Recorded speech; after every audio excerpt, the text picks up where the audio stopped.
and welcome to our NewsX podcast show, which is Get Candid with Chitvan. Here with me is Sauvik Banerjjee, Managing Director, CEO, and Ziki and Sirrus.ai. Hi, Sauvik, how are you? I'm good, Chitvan. Thanks for having me. So, Sauvik, my very first question to you. Your career journey is nothing short of remarkable transition from being a Ranji cricketer to a tech leader. Can you share a glimpse of what inspired you in this shift? Yeah, it is. I call myself accidental technologist. Yeah. Interestingly, I grew up in Kolkata. I mean, Banerjjee surname, middle class, humble backgrounds. Father was a professor, a very senior professor and a scientist. Mother was entrepreneur, and my mother actually played Ranji Trophy for the women's first Ranji Trophy team for Bengal. She Wow. was a very avid sportsman, then became a broadcaster. Um, Kind of the family had professional sports in their DNA, especially on the mother side. Yeah. So what happens is, you play gully cricket, you play mohalla cricket back in the day. I'm 48, so Mm. in growing up in the 80s and 90s, there was no IPL world, right? First. And you play for school, and then suddenly you realize that you have some sort of a talent, and then you join a coaching camp, and slowly in Bengal, before the Saurav Ganguly era, Saurav is a few years senior to me.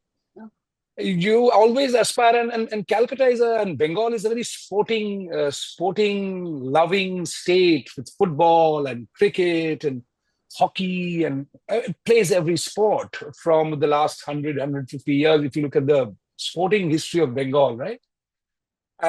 So then started playing, and then slowly, gradually started realizing I was half decent, and under 15 Bengal, then 19 Bengal, then got selected to be part of the India camp of under 19, then a few games here and there. And club cricket in Bengal was very, very, very, very strong. And then I'm still, I think Ranji Trophy is one and a half level below playing for the country today. And of course, there is an IPL layer which has come in. Still, if you don't perform for your state, you never get selected for the country even today, right? And people like Sarfraz Khan and Shubman Gill and Jaiswal and all these guys, they're ultimately the root and output of Ranji Trophy, playing for their own state. Every cricketer in India, actually.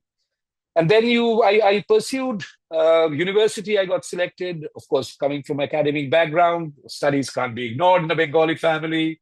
All of that, studies, books, read. mm, What it led to me was cricket kind of became the central force. I became a professional sportsman. I used to get paid by the clubs to play for your club. I used to get paid by the state, and typical remuneration were very limited.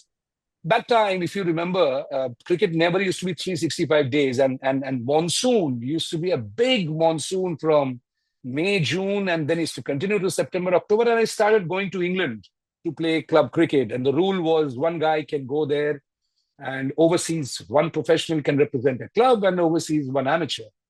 And they used to sponsor your work permit for playing cricket, actually, and it still remains very much so. And that rule is still getting extremely well utilized by many young budding cricketers and professional sports, professional cricketers. I mean, like Chetashwar Pujara today is playing in the county circuit, right? Ajinkya Rahane, and they're not playing for their country; they're playing for one of the counties in England. But England started happening on an every year basis. By around 99, circumstantially, recreational sport being Saturday, Sunday, Wednesday evenings. yeah. Most of the colleagues are professional in the corporate world or in the tech world in UK, in Europe. And circumstantially, I met a couple of colleagues who said that, why don't you look at someone alternatives? And I was pretty decent. I'd done my university over here in financial computing. I was part of St. Xavier's, Calcutta University, and I was learning computers. And then I got a job as a programmer with British Petroleum. And then slowly I realized that there was money and in pounds sterling, right? And for us, in 19, 20, 21-year-old youngster from the streets of Bengal to just suddenly be recognized as a programmer in Western Europe, I realized that, okay, fine, let's pick this up. And then I slowly transitioned. Formally, I gave up cricket in India and I stayed back in England, got a work permit to work for a couple of organizations. And then I enrolled myself in a research doctorate under Professor John McIntyre, who is considered the father of neural networks, which is the backbone of AI, core AI, not Gen AI. And then started doing my research, and the research turned into the second research, and then I became an online music entrepreneur, and then I became a second entrepreneurship was with hardware and building barcode scanning device and a company, and then slowly that led to one of the other. The world of cricket slowly took a backseat. Professionally, I couldn't afford to get paid because my whole focus was then finishing my research and doing a full-time job to feed the hungry stomach, and of course humble backgrounds, support my parents, and I kept on playing cricket. I still play cricket, but of course now it's a little dodgy knee and a dodgy shoulder. And to be honest, cricket has always been cricket always teaches you so much: Yeah. strategy, management, conflict management, negotiations, tactics, and it's a thinking man's game, right? I mean, you know how cricketers evolve, and I play all sports, but the world turned into technology in 2000 and transitioned in within a year actually, and I stayed back in England and then went on to build very many things. Accenture Digital, the founding team member, Infosys Europe's platforms and Infosys Europe's e-commerce vertical. Then I became the chief technology officer for SAP, or for the emerging platforms of SAP. And that led me to come to India. In 2017 to build Reliance Jio, 2015 to build Reliance Jio. And then as part of SAP, I was building Reliance Jio and deployed to them, and then to the Tata Group, building Tata Click, and then slowly transitioned into Tata Group, built Tata Click's ecosystem, Tata Digital, Tata New, and then left Tata Group in 2022, and then slowly built Resolve, which got listed in NASDAQ in August 2024 as the first Gen AI company in the world. And while I was doing that, Ziki and Sirrus happened in 2022. And slowly in the background, I was building these three organizations. And that's where we are today. Quick, short summary of a cricketer turning techie income and entrepreneur. That, of course. So my next question to you: you have been part of some iconic project like Jio, Tata Click, and Tata Neo Super App. What do you say in the common thread connecting these ventures? Technology at the backbone, and consumer technologies. See, you can build very many technologies for business processes. Say, suppose you can build an ERP, you can build financial accounting, you can build CRMs and LMSs, and you can build MarTech and AdTech. But consumer tech is different. Consumer tech requires to build a great search. Consumer tech requires to build a great integration with third-party platforms, and especially marketplaces. And consumer tech requires a phenomenal UI UX, which actually connects with the human emotion. It's weird. I always give this analogy when you're looking at a e-tech platform or a retail platform, whether it's you're trying to buy a pair of shoes or a dress, or you're booking, or you're trying to feed your family by booking a great Chinese or a great Indian. If the physical image on the platform doesn't appeal, and there's a lot of technology behind that. There's a lot of science behind that. There's a lot of thumb architecture behind that. So consumer tech is fundamentally which connects, I guess, the Tata Group's consumer tech story, Reliance's consumer tech story, those which I have been small part of building those. Consumer tech is a little different. Yes. Because you're constantly analyzing human behavior of a faceless, nameless sort of a human being who's pouring his money on. And online has had its own shares of pros and cons. But at the core of the fulcrum, if the leadership of the organizations believed in consumer psychography and marrying that with technology, that actually is the common thread. I guess not only the ones which I have been part of, but a lot of the other ones which are making heads turn in the country. So my next question to you, like India is the cups of AI revolution. What step do you Yeah, think are essential for the country to fully seize this opportunity? very good question. See, let's break the AI categories down, right? AI has been there for over 60 plus years. Physical robotics is powered by core neural modeling AI, right? Then you have got semantic AI, which is semantic network powering AI, which is a decision tree driven AI. You give data, you want certain outputs, and that gives you more insights driven. And then there is the other multifaceted category of predictive, cognitive, and projective AI. And the last output of AI, of course, is Gen AI. Now, India is having built consumer tech and understanding, trying to understand and be a student of India's consumer psychology. Um, India changes extremely, and we all know this, but reality is India do have a very different fabric. So one state has a different food palette, the other state has a different food palette. One state wears a certain set of dresses, other states wears a certain set of dresses. Yeah. One state speaks a certain language, other state speaks a certain language. And then there's familial dialect. So example, the northern part of India might have Punjabi, Haryanvi, but there's a understanding and a dialectism of Hindi, right? People have familiar language pairs.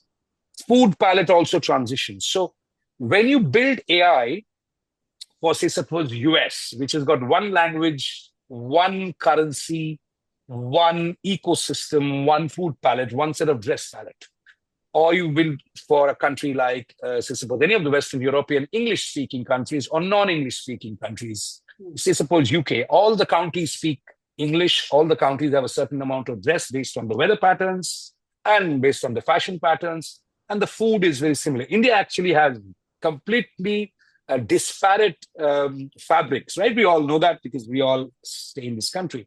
So for an AI to give value, AI has to lot to learn. The learning time for AI is a lot higher. So that's why if you as a very common problem we all face today in the Gen AI world is we don't get Indian faces as outputs of Gen AI, whether you use Midjourney or whether you use, Sora, you don't get Indian faces because the data is all American or all European, right? To get an Indian face output of a Gen AI, you have to do deep prompt engineering. And slowly we are seeing a little bit of that coming out. Yeah. Because the data which India has is very, very different. And it's so rich and it's not going to ever change. Yeah. So the AI value offering to India use case is very different. And now you take the agricultural industry and you take the healthcare industry. It's very different because our problems are very driven and very, very different than a problem in Western Europe or US or China or Southeast Asia. Now, AI will learn a lot more and quickly learn because there are so many disparate use cases. The real value comes in the next 36, 48 months when they've started to understand that the southern part of India is different from the northern part of India. So the output we want from all AI type of models, including Gen AI, they will learn. And that learning has to be given time because AI is as good as what the data it sees. AI can't ground up generate recommendations or algo recommendations or output recommendations. So if you say a use case in Bengal for AI might become very different use case of the same use case which is in Tamil Nadu or a same use case which is in Punjab or Maharashtra. So that learning you have to give time. Once they learn it, you will have a multifaceted value coming out from AI algos, models, and core neural models, which we will work. But it is as good as the data it consumes. And that's where the problem lies. The data is not clean. The data is fragmented. That's where the problem is. And I think Indians, as a conscious 35-year-old millennial nation, is conscious of what data they are giving and is conscious of what data they are consuming with consent. And we all Indians are very, very sharp in selecting what data to give and what data to consume. So I think it's a transitionary phase, and India will explode in the next 36 to 60 months when the algorithms have learned it on a structured data and on the internet data. So that's the way I am looking at it, Chitvan. So nice. So my next question to you, how can AI be the leverage to bridge the gap between the technology and the inclusivity, especially in a diverse country like India? Very interesting question. Let me give you one thought. And while I'm answering, I'm also thinking it's a very good question. Let's take the example of Maharashtra, and let's take the example of Punjab, and let's take the example of Bengal. The food palette recommendations will have significant influence of AI recommendation algos if the learning is great. True. Example, 1 crore people living in western parts of India, including Maharashtra, and take 1 crore people consuming AI algorithms in the Punjab and the northern part of India, and 1 crore people consuming AI algorithms in Bengal and the eastern part of India. Let's just take 1 crore people. 3 crore people are consuming AI. Now, they're consuming AI through OTT platforms. They're consuming AI through Facebook and Instagram platforms. They're consuming AI through YouTube, and they're consuming AI through eat tech platforms. Food tech, eat tech, whichever way you call it. And they're consuming AI through e-commerce retail platforms.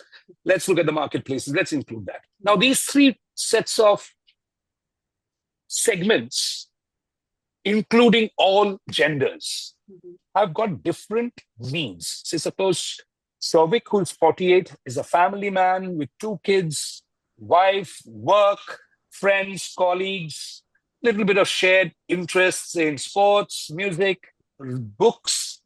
My consumption pattern in YouTube, Instagram, and food tech and e-commerce marketplaces is going to be very different.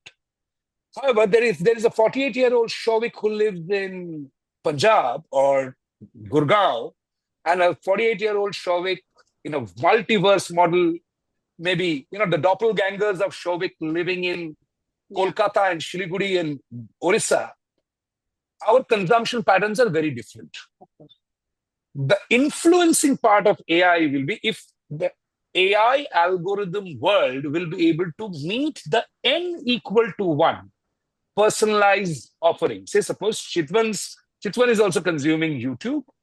Chitvan is also consuming content on other platforms, and e-commerce usage is there, payment usage is there as a consumer part, because we are all consumers. So a version of Sauvik will be very different on the eastern part of India to the northern part of India to the southern part of India to the western part.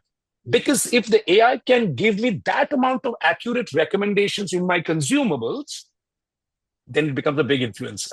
Now, the downside to that is that influencer algos from all platforms can keep me in a bubble.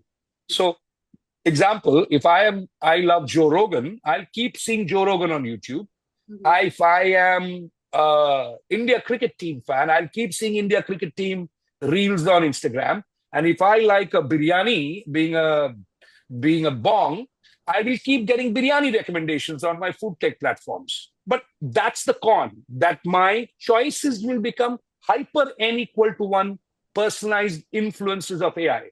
So we have to consciously take ourselves as users out and see and sometimes break the clutter and the bubble amidst our own feed and consume more different types of content. So influence can be great, and influence has a downside. So let me put it that way. So my next question, what an example you have given us. So nice. So my next question to you. Tell us about the vision behind Sirrus.ai, Ziki, and Yuko. How are these ventures transforming AI driven solution for modern living? That's a good word. Very good question. So UQ is our premium experience living in colloquial terms, an experience premium living, shared living configuration. It's fundamentally managed rental. Now it's co-living and managed rental can be in very different parts. That's I'm talking about UQ. It's a dedicated set of towers which are hours, and 3 to 400 to 500 residents will be there. But fundamentally, the life of UKO will be engagement. It is fundamentally, how will people live together? Today, we are forced to live together in a paying guest accommodation for a young millennial who work in a tech cluster city like a Hyderabad, Delhi, Pune, Bangalore. You meet them first time coming out of your native cities. You're paranoid, you're 20, 26, 27-year old.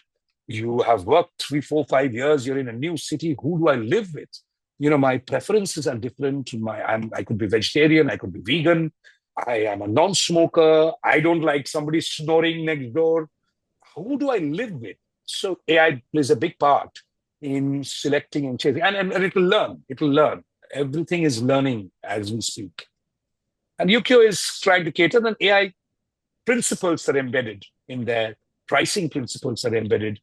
Um, Engagement principles are engaged through AI. So if I like to be part of a UQ tower where I am a football, I want to be part of the football club, and Chitvan wants to be part of the tennis club.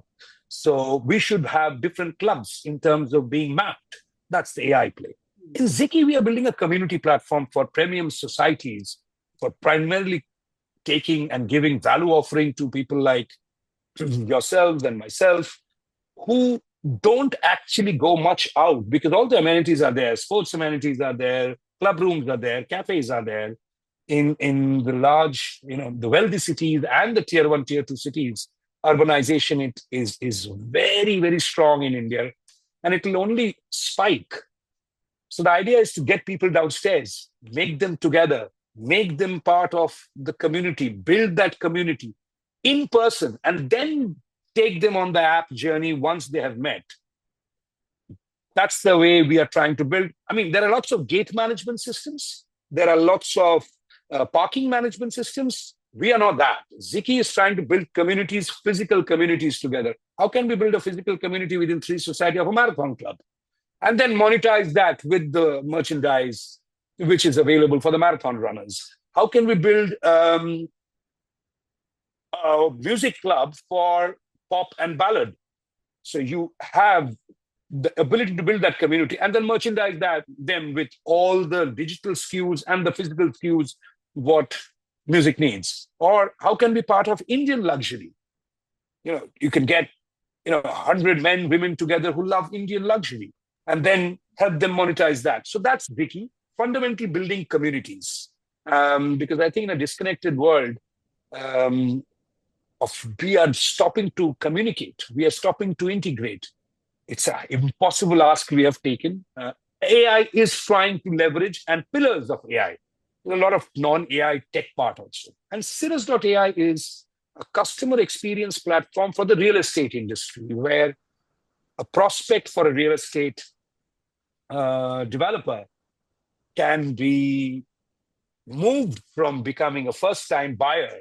And that whole journey, today, intelligence doesn't lie in a lead coming in. Do I want to go again for the booking? Do I want to again see the house? Do I want to take my wife and family and my mom and dad to see my first buy? Those intelligences are not there in today's systems. And then collaterals, lakhs of rupees get spent on building a brochure, 2D to 3D. Those are happening in minutes and seconds thanks to Sirrus.ai's modules. And then the third parties, once you've booked your house, the whole documentation process, the hand-holding process for moving a paranoid family or a worried family to their house, still in the real estate industry's ownership and responsibility. So this whole arc from interest to moving into a house, that's what Sirrus.ai is trying to solve. So one-of-a-kind platform we have built, and we're getting a decent traction now. We launched 6 months back. Ziki is also launched 6 months back. UQ just got launched in our first So nice. UQ Jobs Tower. Early days, 3 young little businesses, early days. And that's where we are. TCG Group has incubated and supported and founded these 3 organizations, and they think there is merit in these sort of use cases to be solved. And India is a plethora of use cases to be solved through tech and AI.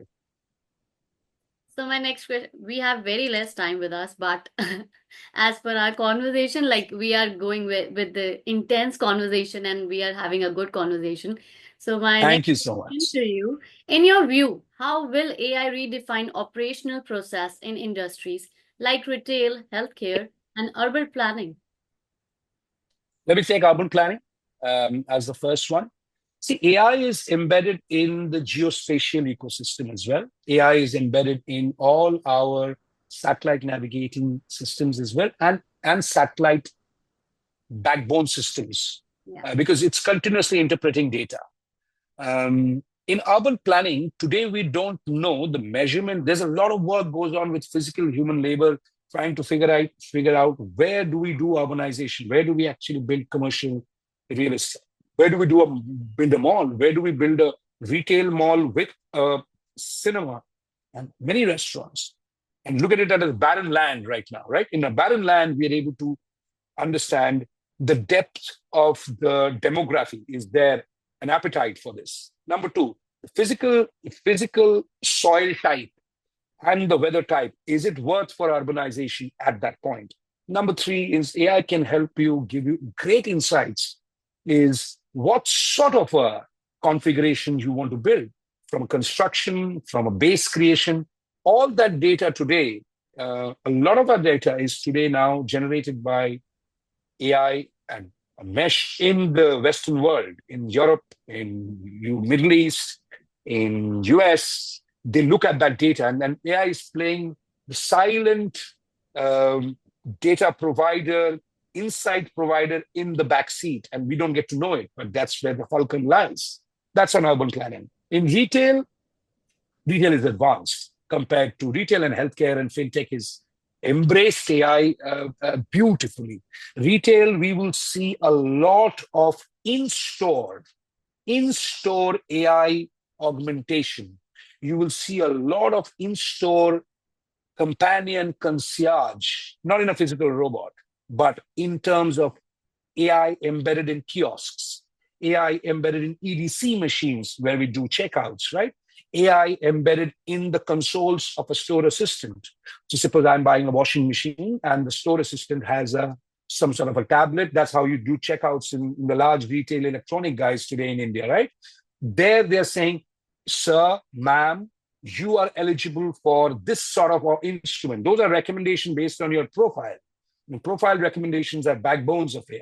Yeah. There's a couple of small use cases, and it's got plenty. Every touch point when a human being moves into a retail store, to understanding what sort of a human being he is he a return customer? Is he a new customer? Yeah.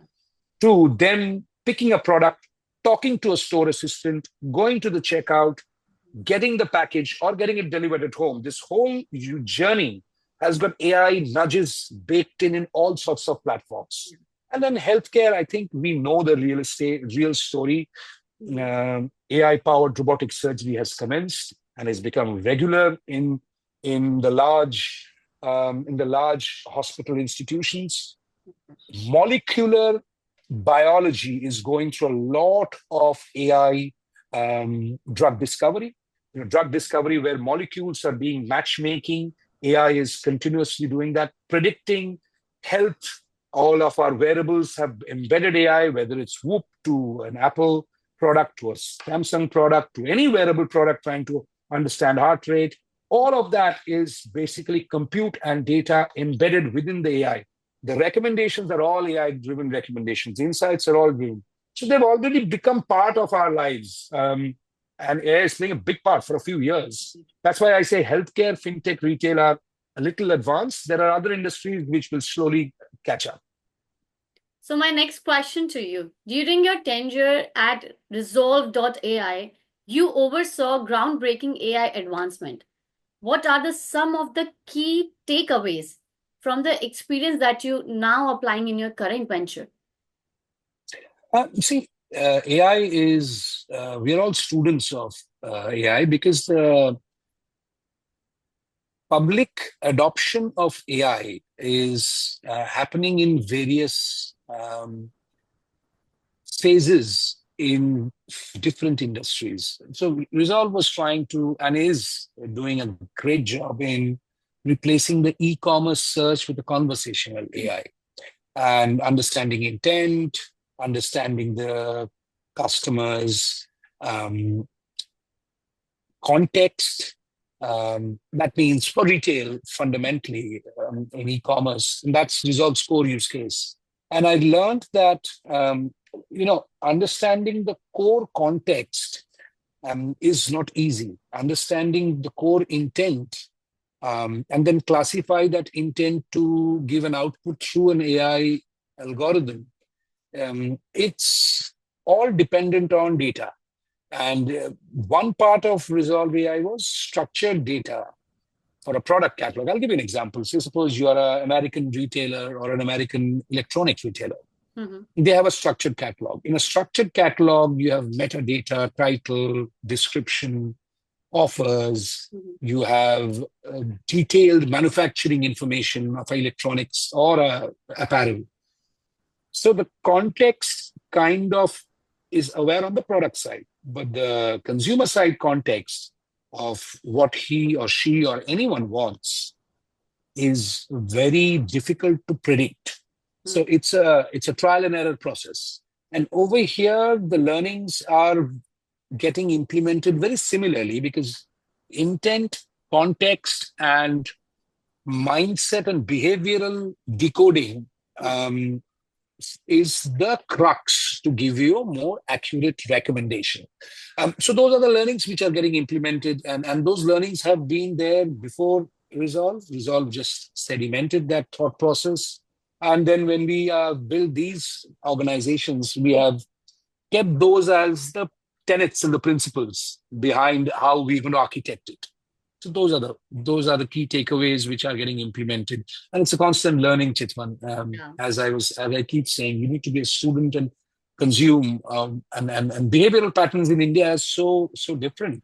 So it just allows you to learn a lot more, and logic and common sense plays a big part in understanding the Indian customer when you're deploying AI.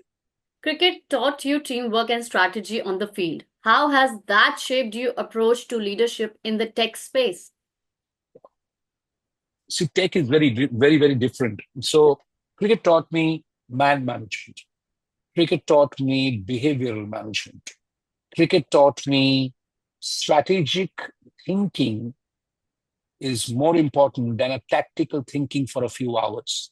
You have to mix both of them. So I'll give you an example, especially the third one. You might be playing a tournament and there is a league phase, and you might want to win the tournament. But you have a vision and a team to build that, which is 10 matches, right? Yeah. In our world, you might want to have a fantastic run for 2 years. But the problem is you have to solve the problem for this month. So how do you manage keeping the vision absolutely intact? And so the vision is to build a world-class SaaS platform and to make it available in 3 industries. Yeah. So, and make it available in 4 modules. So that's the vision for the next 24 months. And the work starts with adoption of 10 guys this month with 1 module, the adoption of 2 modules, 100 guys. And that's the piece which cricket teaches you. You might want to win this game today in the next few hours, how to win that, which will lead you to the ladder. That's what cricket, and cricket teaches you a tremendous amount of man management and handling emotional ups and downs. Cricket teaches you how to be ruthless and supremely competitive, which is very much in the tech space today because the world is driven by tech. Cricket teaches you primarily, one of the most important part is accepting losing is absolutely fine because you might win tomorrow. And that's generically in sports, by the way. People who come from sports, they don't get phased by the so-called terminology failure, because sports is all about winning today, losing tomorrow, and winning again. So that becomes part of your second nature. That is not easy for somebody who hasn't played sports. And I Yeah. always encourage today's youngsters to pursue team sport, because team sport in the world of corporate world tomorrow, in the technology world tomorrow, in whatever industry, you still have to work together to achieve a great objective. Yeah. And you will fail, on a particular scope. Mm-hmm. These are things, the sports and cricket, I think, taught me a lot. And I still use them every day. So nice. I don't want to leave you right now because our conversation is getting intense and intense. But my last question to you. Lastly, Sauvik, if you could share one piece of advice for aspiring tech leaders in India, what would it be? Not one, I'll give them three small For advices. sure. And I'm also learning. Let Mhm. me call it out first away. Yeah. Um, First thing is, trust the judgment of the Gen Zs and the millennials. Mhm. They are far more aware than a 48-year-old Shovik or a peer of mine. Yeah. They are a digital pilgrim generation. What I say is they are exposed to digitization from the age of 2. Somebody who was born 2 years back, they are exposed, and you cannot take away the screen time or the exposure. And the exposure is not always cartoon content and gaming content and Japanese. They're exposed to so much content, and they're exposed, and that's a parallel school and a university. So trust their judgment. They are very conscious about health. They're very conscious about the environment. So trust Gen Z judgment. Don't think that they are immature. No, they're not. In some fields, they're far more mature. They're far more health conscious and environment conscious Yeah. than we were ever, and even today. Mhm. Number two is, for the tech leaders, is don't treat individuals just for the sake of an assignment. Invest in them to become assets, because a company is what? A business is what? It's a business without people is thin air, right? Yeah. A brilliant company making hundreds and billions of dollars is thanks to great people's working together, and every individual contribution counts. So don't treat them as employees, treat them as assets whenever you identify a great group. And of course, there will be inefficiency and there will be lack of impact driven individuals, and invest in them before you take a point of view about individuals. And the third is continuously study and learn. Tech leaders, after a certain point in time, they think that they know it all. How Hmm. can you know it all when in the last 2 years, the world has changed thanks to Gen AI? And technology is rapidly changing with times. You can't have a one size fits all mindset. So continuously learn, because you will become insignificant and irrelevant if you are not accepting the change of times. So learning process is not an L&D in a company. It is individual, up to yourself. And if you're a leader, you've got to learn different strategies, different mindsets, different behavioral patterns, everything. So learning is not only reading books. Learning is observing. Learning is listening to podcasts, various human beings, interacting rather than only being part of a screen Mhm. generation. So I think that is very, very important. Thank you, Sauvik, for sharing your incredible journey and insights. Your work continues to inspire not just the tech community, but also young leaders looking to make a meaningful impact. We look forward to seeing how you and your venture shape the future of AI and community living. Thank you, Sauvik.